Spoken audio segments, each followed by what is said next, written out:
Olá pessoal, tudo bem com vocês? Eu sou a Lely Marques da ON TV, falando aqui para o grupo Mulher Brasil, e hoje vamos trazer um tema que é do interesse de todas as mulheres do mundo. Vamos falar sobre saúde.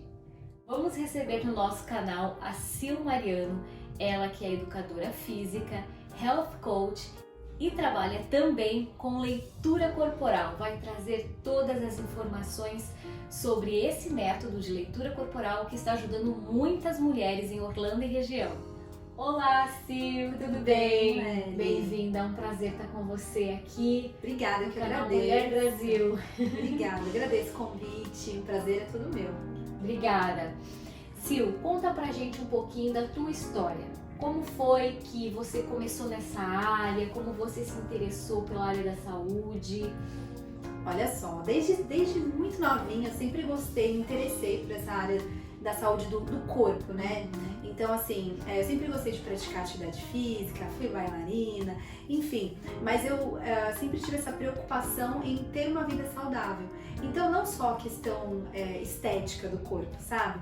Mas como que eu posso ser o mais saudável possível? Isso eu levo hoje pra minha vida. Então é algo que eu aplico na minha casa, com a minha filha, porque eu acho que quando a gente tá saudável, a gente tem uma qualidade de vida melhor, a gente vive melhor, e aí todas as outras áreas da nossa vida também vão se encaixando ali e ficando bem. Então, comecei aí dentro dessa área por conta disso, para ter uma melhor qualidade de vida para mim, para as pessoas ao meu redor, para minha família, e acabou estendendo aí para as outras pessoas também. Você trabalhou também na área de educação física, é isso? Sim, eu sou educadora física de formação, né? Me formei nessa área. Que bacana. Depois eu fiz um mestrado também em ciências do esporte, então sou bem da área mesmo, comecei aí, né, bem nessa área da saúde, da educação física.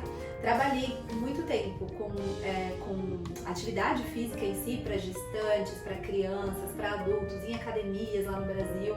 Fui gestora de academias durante muito tempo, então sempre tive aí com um pezinho aí na área da saúde, do bem-estar, da beleza, por aí vai. E quando você gosta de uma área, você acaba sempre buscando mais informações, sempre está correndo atrás de novas ideias para se aperfeiçoar, né? Foi o que aconteceu com você. Foi o que aconteceu comigo. Na verdade, quando eu me mudei aqui para os Estados Unidos, né? Durante um tempo, profissionalmente, eu fiquei meio perdida. Acho que todo mundo, quando chega aqui, fica um pouco assim, agora, né? O que eu vou fazer? Pra onde eu vou? Então, e no meu caso foi um pouquinho mais, porque meu marido, ele é militar e a gente ficava mudando muito de cidade. Vai pra uma cidade, vai pra outra cidade. Então, era complicado começar algo, porque daqui a pouquinho a gente já tava mudando de novo. Eu tinha que fazer as malas, já tinha que arrumar as coisas pra mudar pra próxima cidade. Então, eu acabei indo eu falei, não, eu preciso fazer algo online. E foi bem na época que eu engravidei. E aí eu comecei a perceber a necessidade que eu tive de olhar para o meu corpo com um outro olhar, um olhar diferente. E aí eu comecei a perceber também como as mães se olham, né? Principalmente quando elas passam por esse processo de gestação e o corpo muda, se transforma, e às vezes tem gente que acaba realmente passando por momentos de incertezas, inseguranças, por conta dessa mudança no corpo. E eu lembro que muita gente falou assim pra mim, olha, seu corpo não vai ser mais o mesmo depois que você tiver bebê, viu? Já a gente ouve muito isso, né? Já, é muito, né? Quem nunca ouviu aí? Quem é mãe nunca ouviu? A gente escuta. E aí o que acontece? Como educadora física eu sabia que isso não era verdade, né? Sabia que a gente pode transformar o nosso corpo em qualquer momento da nossa vida. Mas, enquanto mãe, enquanto pessoa, eu falei, será? Então eu resolvi eu mesma me colocar à prova e falar, não, vamos lá, vamos ver o que acontece se eu mantiver meus hábitos saudáveis, se eu mantiver, né, fazendo minha atividade física da maneira correta, enfim. E aí eu lembro que eu tirei uma foto antes de engravidar, não sabia ainda, né? Enfim, obviamente não sabia que eu tava prestes a engravidar, mas eu comecei um programa de atividades físicas novo e eu geralmente acompanho a minha evolução. Então eu fiz uma foto antes, 2 meses antes. E aí depois de 11 meses após a gestação, eu fiz uma outra foto. E o meu corpo depois da gestação estava melhor do que antes de engravidar. Pois é. Você teve disciplina e fez tudo certinho. E aí comecei a entender também o porquê que eu não conseguia atingir esses resultados antes. Porque muita gente quer mudar a sua rotina, quer fazer uma mudança de hábitos, começar uma atividade física nova, e essas pessoas até começam, né? Muitas vezes elas realmente começam, fazem, mas aí no meio do processo acabam desistindo. Ou se não, chegam ao final de um processo, de repente ao longo de um tempo, de determinado período de tempo, 6 meses, um ano, e aí quando elas atingem aquele objetivo, elas voltam a ter os mesmos hábitos e aí voltam a ter o mesmo físico que tinham antes, né? Porque o nosso físico ele é construído. Então se você, a partir dos hábitos que você tem no seu dia a dia. E aí eu comecei a entender por que eu não tinha aquele resultado antes, porque eu falava, ué, antes de engravidar eu não tinha esse corpo, o que aconteceu? E aí eu fui tentar entender.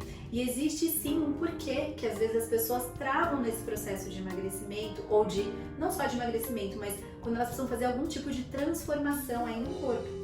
E isso tudo tem a ver com o quê? Com a nossa mente, obviamente, né? O nosso corpo e a nossa mente estão interligados. E a gente tem uma tendência a achar de vez em quando que eles não estão. Que na verdade o corpo é uma coisa, a mente é outra e a gente vai tratar as coisas separadamente, mas não é bem assim.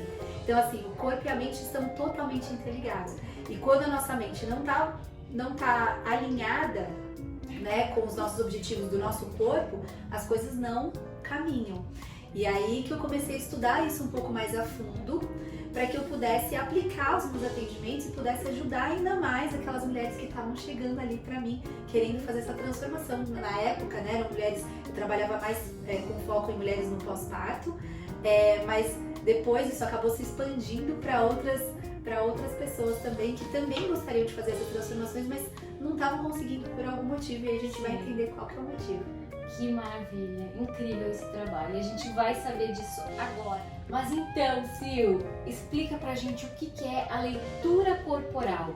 Gente, desculpa te interromper, mas eu preciso colocar esse parênteses aqui. Eu participei de uma palestra incrível com a Sil, onde ela explicou sobre a leitura corporal e assim surpreendeu muito as mulheres que estavam presentes nesse evento, porque a leitura corporal é algo que faz todo sentido, né? Mas não é tão difundido, é uma coisa nova. Então eu achei muito incrível, e quando você começa a falar e exemplificar muitas coisas, a gente começa a entender muito mais e a se olhar também, olhar para dentro. Mas explica pra gente, Sil. Você tem razão, é verdade. A leitura corporal, ela é algo novo, é uma ciência nova. Na verdade, ela não é uma ciência nova, ela é uma ciência que surgiu aí no início do século XXI aí, mas ela acabou sendo difundida mais nos últimos 20 anos, mais ou menos, né? E ela aplicada ao emagrecimento, isso é inédito, isso só acontece realmente aqui em Orlando. Eu assim, não conheço nenhum outro profissional que trabalhe aplicando essa ciência ao emagrecimento, à transformação do físico. Mas o que é a leitura corporal? Então, na verdade, é o seguinte, todos nós, o formato do nosso corpo, ele é individual, ele é como se fosse a sua digital, né? Então, cada um tem um corpo diferente, isso todo mundo sabe. Mas o que a gente não sabe é que esse corpo ele é formado por 5 formatos diferentes, 5 traços diferentes.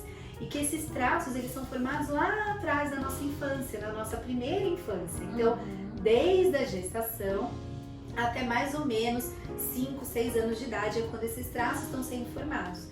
E o interessante, né, é que a gente pode explicar muitas coisas do nosso comportamento, das nossas limitações, das nossas dores e também dos nossos, que eu chamo de superpoderes, porque todos nós temos superpoderes também. Verdade. Então, e tudo isso a gente consegue, numa análise, né, nessa leitura corporal, a gente consegue mapear, é um mapeamento mesmo. Então, isso gera um gráfico e nesse gráfico a gente vai ver quais são esses traços mais marcantes no seu corpo. Porque dependendo de cada traço que você tem, a combinação entre eles, a gente consegue determinar quais são aí as suas dores, algo que possa estar te impedindo de avançar em alguma área da sua vida, mas também quais são os seus recursos, quais são os seus superpoderes aí que você pode utilizar, potencializar para você alcançar os seus resultados. Incrível, incrível isso, é incrível. E interessante é que como a mente é capaz de mudar o corpo. Claro que com ações, né, que possam estar contribuindo ainda mais, ajudando, né, e potencializando, mas tudo está na mente. Sim, a nossa mente, no caso da leitura corporal, o que a gente olha é o seguinte: nosso corpo ele é formado a partir de experiências que nós vivemos lá atrás na infância, né? E geralmente essas experiências elas foram entendidas como traumas. Não necessariamente elas foram traumas verdadeiros, mas é que a criança ela tem uma percepção mais limitada da realidade, né? Então ela sente aquela experiência como se tivesse sido um trauma, algo que ela teve dificuldade de passar. Por exemplo, uma criança que de repente está indo para a escolinha, né? Começando na escolinha, a mamãe vai deixar na escolinha e a mamãe dá lá o tchau, né? Tchau, boa aula. Mas aí aquela criança pode estar sentindo que ela está sendo abandonada, quando na verdade não está. A mamãe vai voltar, vai pegar aquela criança, mas é individual. Pode ser que aquela criança tenha se sentido daquela forma. E aí toda vez que você tem essa sensação de trauma, o nosso corpo é tão inteligente, que ele vai se moldando para lidar com aquele trauma. Na verdade, o que se molda são as nossas conexões neurais. Só que as nossas conexões neurais estão associadas às nossas conexões musculares. Nosso músculo recebe toda essa inervação nervosa, né? Então, o que acontece? O nosso corpo acaba se moldando. Então, por exemplo, o primeiro tipo de corpo que é formado, ele é formado lá na gestação. E aí, como que acontece a formação desse corpo? Então, o bebezinho está lá dentro da barriga da mãe, né? E aí, essa mãe, de repente, pode ser que ela esteja preocupada, de repente, ela tá sozinha para cuidar daquele bebê, ela não sabe como é que ela vai prover para aquele bebê. Ou pode ser que ela só tenha tido um momento de estresse, de repente tomou um susto, né? Enfim, ficou estressada por alguma coisa, isso acontece, né? Normal. Geralmente são eventos mais fortes. Não necessariamente. É claro que eventos mais intensos tendem a ter uma probabilidade maior de terem uma sensação de trauma maior, mas não necessariamente. Porque, por exemplo, aquela mamãe lá, gravidinha, né? Se ela tiver uma situação de estresse qualquer, geralmente aquele fluxo sanguíneo que estava sendo direcionado ali para o útero, né, para o centro, onde está o bebê, ele é deslocado para as extremidades. Por quê? Porque essa é uma reação natural do nosso corpo de luta ou fuga numa situação de estresse. E aí o que acontece? Aquele bebê, o mundo dele é o útero. Então ele percebe que alguma coisa mudou ali. E ele fala, uau, o que aconteceu aqui que meu útero agora tá meio durinho, não tá mais tão fofinho, não tá mais tão quentinho, né? Porque o sangue não tá mais chegando ali. Então, qual que é a sensação que esse bebê tem? Ela tem a sensação de que ele não é bem-vindo ali, que ele precisa sair de alguma maneira. Então, qual que é a sensação que forma esse primeiro traço, esse primeiro formato de corpo? É a sensação da rejeição. Mas como eu falei, não necessariamente esse bebê foi rejeitado. É que, na verdade, ele teve essa sensação, às vezes por um motivo que não tem nada a ver com ele, né? Mas o que acontece? Ele acaba ficando mais quietinho ali no útero, paradinho, quietinho. E aí toda aquela energia, aquele fluxo sanguíneo que também está acontecendo no corpinho do bebê, ele se desloca para a cabeça. E aí são pessoas que geralmente têm uma testa maior, é o meu caso aqui, ó. Tem uma testa mais alongada, um corpo mais fino, não tem tanta energia no corpo. Por quê? Porque ele acabou ficando mais paradinho ali naquela fase. Toda a energia acabou sendo deslocada para essa região do pescoço, para a cabeça, que inclusive é onde toda esse desenvolvimento neural está mais presente nessa fase, né? Que incrível isso, gente! Olha só, quanta informação! Muita coisa. São pessoas que são muito criativas, olha o superpoder aí. São pessoas muito inteligentes, têm inteligência acima da média, são muito criativas, elas são capazes de inventar coisas totalmente fora da casinha. Um exemplo que eu gosto de dar de uma pessoa que tem esse traço bem presente, tem o Bill Gates, tem o Mark Zuckerberg do Facebook.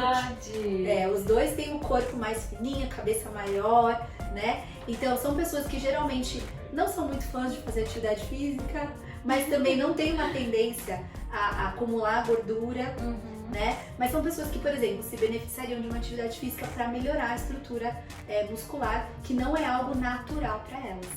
E aí a gente passa por cada um dos traços, então tem vários formatos. Tem o retângulo fino, que é esse que eu falei agora, que é o primeiro. Tem o circular, o oval, que são pessoas que têm o corpo mais redondinho, mais fofinho, são pessoas que se conectam muito fácil com outras pessoas, têm uma grande capacidade de comunicação, são pessoas muito queridas, mas também são pessoas que, numa situação de dor, tendem a acumular uma quantidade de gordura um pouco maior no corpo, né? Temos também o traço triangular, triângulo invertido, são pessoas que têm a parte de cima do corpo maior, já sabem, ó. Geralmente são pessoas que têm a parte do corpo, parte de cima maior, o quadril um pouco mais estreito, né? São pessoas que são excelentes líderes, são pessoas que têm uma capacidade incrível de unir pessoas, né, para um propósito. Quando elas estão no seu recurso, elas fazem isso muito bem, mas são pessoas que, de repente, se elas estiverem na dor, elas podem achar que às vezes as pessoas se aproximam delas só para tentar tirar algum tipo de vantagem, e aí isso pode levá-las a um caminho mais ou menos nesse sentido. Então a gente sempre tem que trabalhar e entender se a gente está na dor, se a gente está no recurso, para que a gente possa potencializar o que a gente tem de melhor para atingir os resultados. E aí essas pessoas se dão super bem em esportes, por exemplo, que utilizem a parte mais superior do corpo. Então esportes como vôlei, basquete, elas se destacam nesses esportes, né? Mas elas também têm muita capacidade de trabalhar em outros esportes onde elas possam desenvolver a força dos membros inferiores, que é algo que elas precisam para que elas possam executar, porque são pessoas que planejam muito bem, organizam muito bem, mas às vezes precisam de outras pessoas para executar as ótimas ideias que elas têm. Que interessante. Sil, e dentro do teu trabalho, então, dessa análise corporal, você direciona, de acordo com, depois da análise, né, de cada corpo, você direciona a pessoa para que ela possa reverter essas coisas que acabam atrapalhando em algo que possa potencializar a parte boa. Seria isso que daí acaba equilibrando. Isso. O que a gente faz na leitura corporal, depois dessa análise? A gente vai entender quais são os traços mais presentes naquela pessoa. Então, assim, quais são os pontos principais? Porque cada traço tem uma necessidade diferente e às vezes essas necessidades elas não estão alinhadas. E isso pode colocar, às vezes, essa pessoa numa situação de conflito. Então, quando ela entende quais são esses traços, a gente consegue mapear e falar, olha, por exemplo, tem um traço seu que adora sair de casa e conversar e socializar com as pessoas, mas tem outro que quer ficar dentro de casa. E agora? E às vezes pode ser que essa pessoa viva num conflito. Mas quando ela entende isso, a gente consegue fazer o quê? Negociar com esses dois traços e aí ninguém fica na dor. E aí ela tem, toda vez que a gente tira os traços da dor, a gente tem uma possibilidade maior de sucesso em qualquer área. Aí que aqui a gente aplica, eu tenho aplicado mais a área do emagrecimento. Mas essa ciência, essas informações, elas podem ser aplicadas a outras áreas também. Pode ser para os relacionamentos, pode ser para a vida profissional. Então, quando a gente tira os nossos traços da dor e a gente utiliza os nossos recursos, a gente aumenta a nossa chance, a nossa probabilidade de sucesso e melhora os nossos resultados. E a ideia, o objetivo é esse. Que maravilha, muito bom, incrível, Sil. E se você ficou interessada e quer saber mais, a gente vai deixar o Instagram da Sil aqui embaixo. Você pode seguir ela, chama ela no Instagram para você saber muito mais sobre a análise corporal e sobre todas as possibilidades que existem para que você também possa curar o seu corpo, conhecer melhor, né? O formato do corpo em si, ele não muda, mas a gente entendendo todas essas questões, a gente consegue trabalhar para ter melhores resultados. Ou seja, às vezes a pessoa quer diminuir o percentual de gordura, ela vai conseguir, porque ela vai entender qual caminho para ela, individual, né, é o melhor. Porque às vezes a gente fica tentando encontrar alternativas, métodos que são feitos para um geral, para uma população em geral. Mas o que dá realmente resultado é quando você olha para você, quando você olha, quando você vai entender quem você é. Então, o que eu preciso? O que vai ser? É algo bem personalizado mesmo, né? Algo que tem que ser bem estruturado para você que você tenha aqueles resultados que você está buscando. Não muda só o corpo, muda também a mente. Começa daí, né? Isso é muito importante. Muitas pessoas trabalham no corpo e esquecem da mente e tá tudo ligado, né, Sil? Sim. Mas indo por esse caminho, as mulheres estão caminhando cada vez mais para uma vida multitarefas. Eu cheguei aqui e nós estávamos conversando justamente sobre isso, né? E sabendo que isso pode ser algo que até seja prejudicial, um empecilho ou tá afastando um pouquinho muitas mulheres da qualidade de vida que elas poderiam ter. Qual conselho você daria para essas mulheres? Olha, eu acho que o meu principal conselho é que a sua primeira tarefa tem que ser você. Então, quando você acorda, a sua primeira tarefa do dia tem que ser olhar para você. De alguma maneira, nem que seja por 5 minutos, por 2 minutos, faça alguma coisa por você. Pode ser uma meditação, pode ser um exercício físico, pode ser um banho um pouco mais demorado, mas assim, é muito importante que no meio dessa vida corrida, dessas tarefas todas que a gente acumula hoje em dia, que é muito bom, a gente tem tido resultados incríveis na vida profissional, enfim, somos mesmo super mulheres, mas eu acho que o grande ponto é lembrar que se você não estiver bem, nada mais vai estar bem. Então não dá para esquecer da pessoa mais importante do mundo, que é você. Maravilha, Sil, te agradeço muito, Eu que agradeço, muito por essa conversa. Dá vontade de ficar conversando aqui por horas com ela, gente. Mas com certeza vamos ter um retorno aí para falar um pouco mais, né? Muitos assuntos. E muito obrigada por estar conosco no Canal Brasil, ser mais uma parceira do Canal Mulher Brasil, está sempre colaborando. É um prazer colaborar com esse canal maravilhoso, com esse trabalho incrível que vocês fazem. Obrigada. E para você, não esquece, deixa o seu like aí, compartilhe esse vídeo com as suas amigas para que essa informação chegue para mais pessoas. Segue a Sil aqui no Instagram, segue o canal Mulher Brasil também no Instagram e continue acompanhando a gente para saber mais informações sobre tudo o que acontece no plano, região, no Brasil e no mundo. Obrigada, gente!